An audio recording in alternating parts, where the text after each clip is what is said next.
Greetings, brethren, it's your boy, the Donkey, and welcome to the 50th episode of Donkey vs. Beer. Now, which apparently is also Red Nose Day, I don't know why, but just gonna have to accept that. So today, I actually wanted to have a special episode where I basically do sort of a highlight reel of the first 49 episodes that I did.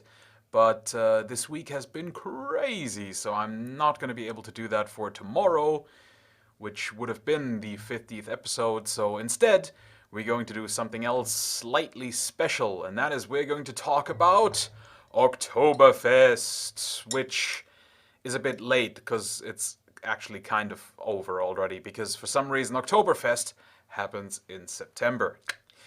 But we shall be having Paulaner Oktoberfest Beer, which, spoilers, is probably the best beer Paulaner does. And because it's Oktoberfest, of course, we have ourselves a big ol' Maßkrug, and we have ourselves 2 Oktoberfest beers. We shall have both in our massive 1-liter Maßkrug. I'm gonna just pop both open. And then we shall very slowly pour the first one.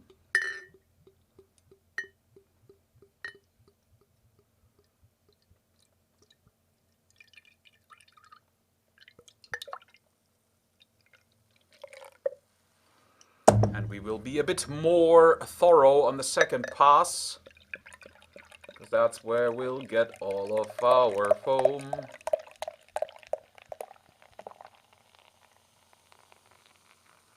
Yeah. So, what is so special about Oktoberfest beer? Also, this is what I'm going to be drinking now. Big old mug, and I'm just going to quickly get. See, I need more space. More space. Okay, the bottles will have to live over here. So yeah, Oktoberfest beer. What makes it special? Well, usually Oktoberfest beer is Märzen. That's kind of what the official beer for Oktoberfest is. Honestly, I'm not 100% sure if the Paulaner Oktoberfest beer is a Märzen, because I'm also pretty sure that Paulaner has a Märzen. So this might just be their lager version of an Oktoberfest beer, because that definitely gets sold there as well. What I do know is that this stuff has 6%, so it's slightly higher on the alcohol scale. But apart from that, we're going to give this a go, because it's actually been quite a while since I've had this. I think the last time I've had this was at Oktoberfest, and that must be at least 10 years ago. So let's see what I think now.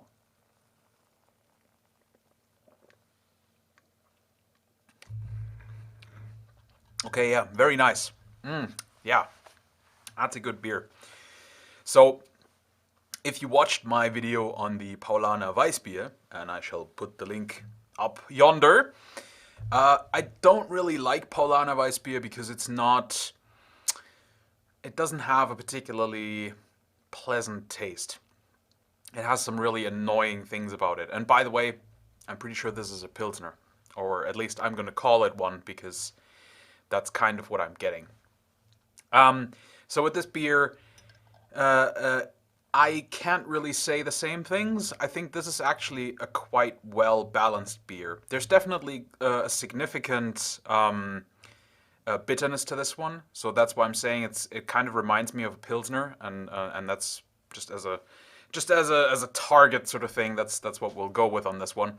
Yeah, very strong bitterness, but like a Pilsner does, in opposition to something like an IPA, where the bitterness is also everything. This one, way more savory and almost spiced in a very interesting way. There's an herbiness to it, which is quite pleasant. But then, of course, this also has a buttload of alcohol in it, which a regular Pilsner usually does not. So,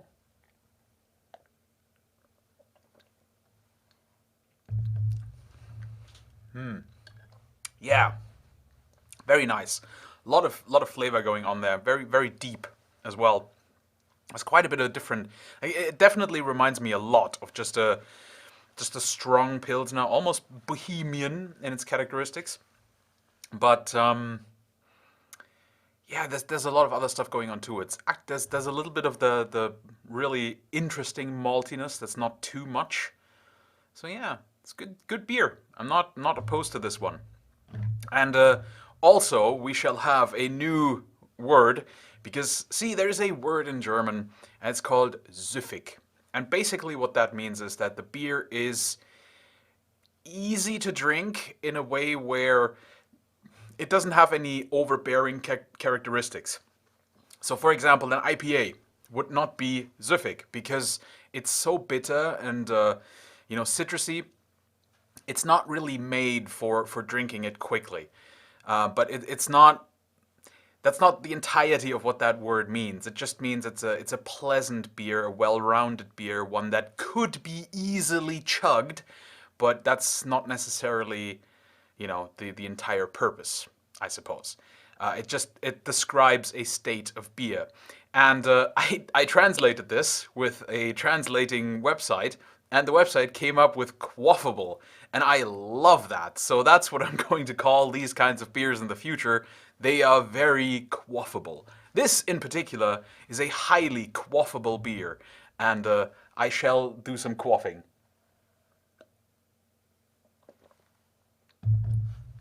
Yeah, very good.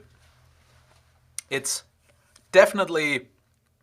I can see why they call this an Oktoberfest beer, because it is the perfect kind of beer that you would want to be drinking at a country fair, like the Oktoberfest. Oktoberfest is really just a big country fair. We have a lot of those kinds of things in Germany.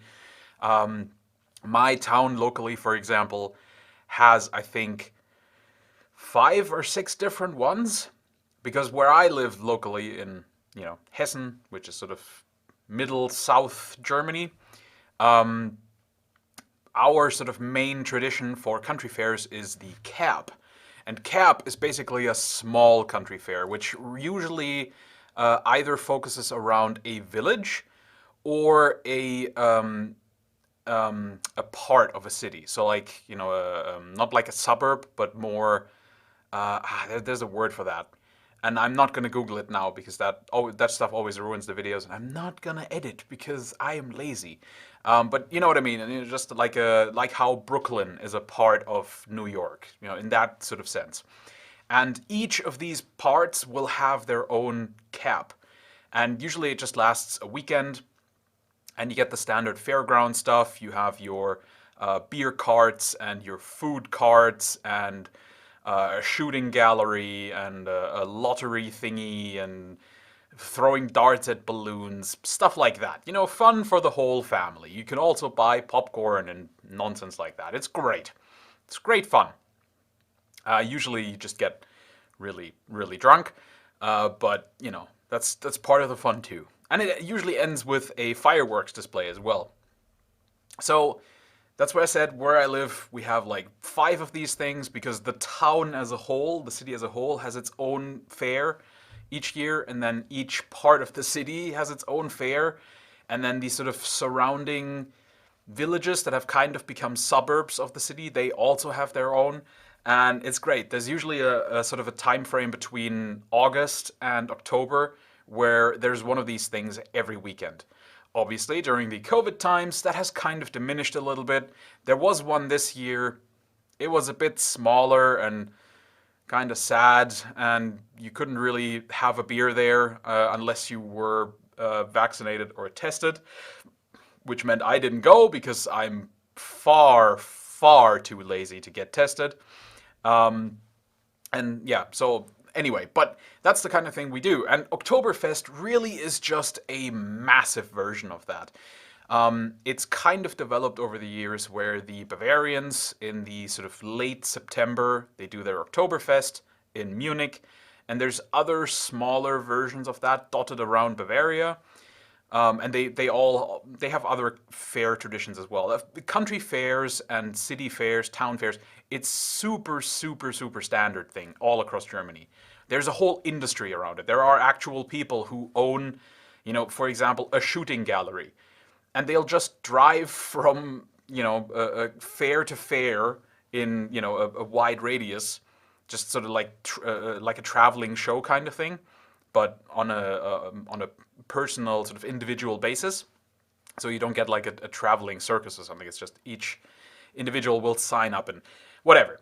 But yeah, it's such a thing that it has become an actual industry around it, and a small business industry as well, which is of course great because we love ourselves a small business industry, and yeah, as I said, Oktoberfest is just the massive version, and it's the one that's most recognizable to tourists because obviously, you know, you've seen the pictures, you've seen the Bavarians running around in their traditional dress and with the little hats and the lederhosen and the the shirts that look like tablecloths.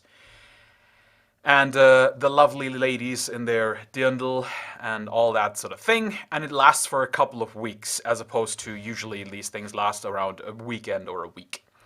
Yeah, so that's kind of the whole thing about Oktoberfest. Main beer type sold there, as I said, is the Märzen because, and I've explained this in my video during the German Beer Week, where I talked about all sorts of lager. A Märzen is basically the sort of ancient, original type of lager, where because of how lagers are brewed, they have to be brewed at a certain temperature, and it's really kind of impossible to do that in the summer unless you have a cooling machine, which obviously, hundreds of years ago, they didn't. So they had to brew that during the winter months and then kind of use it up relatively quickly before it spoiled. And so these sort of these festivals toward the end of summer and beginning of fall, they were kind of sort of the last, you know, get rid of all the old beer and maybe even have some of the new beer as well from the next winter season. But usually use up all the old beer really quickly. So yeah, that's really all there is to the history of the Oktoberfest and generally fairs in Germany, which are a big deal and people love them. And I sure hope that they will eventually come back, hopefully very soon, that we'll be past all of this COVID stuff and we'll be able to live our normal lives again and get back to that kind of stuff, because I really miss that stuff, specifically Christmas markets, which is going to be something else I'll be talking about at some other point. Even though beer isn't all that important at Christmas markets, it's all about the mulled wine. But we'll get to that when it gets closer to Christmas. Anyway, how would I rate this beer? It's one of those beers, it's almost impossible to really rate this, because if I was just going to give this an honest rating,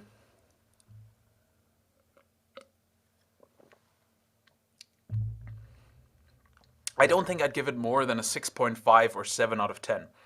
I think I'm going to go with 7 out of 10. I think it's fine to be generous in this particular case. It's definitely an all-right beer, and it definitely has some interesting elements to it that I wouldn't expect from either a regular sort of lager, Kellerbier, Märzen, or Pilsner. It kind of combines a few of those things, and it's a high-percentage beer, which is always great for getting drunk. But in the sort of, in the sense of what it's made for, it is a beer for Oktoberfest. It is to sort of, you know, get into the spirit of things and the sort of fair spirit. For that, this is the ideal beer.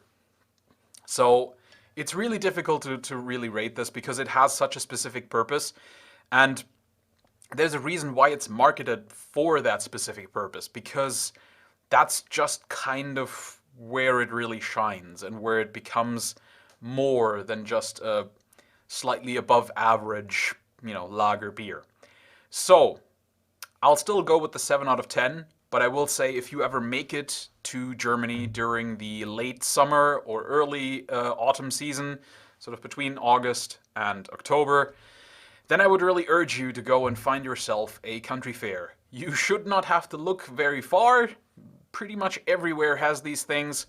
It doesn't have to be Oktoberfest for you to really get the sort of spirit. Although I will say, the further south you go, the more authentic these things are. The further north you go, especially sort of toward the very urbanized areas around Frankfurt and Cologne, they become a bit less authentic and a bit more commercial and ironic, which is sad.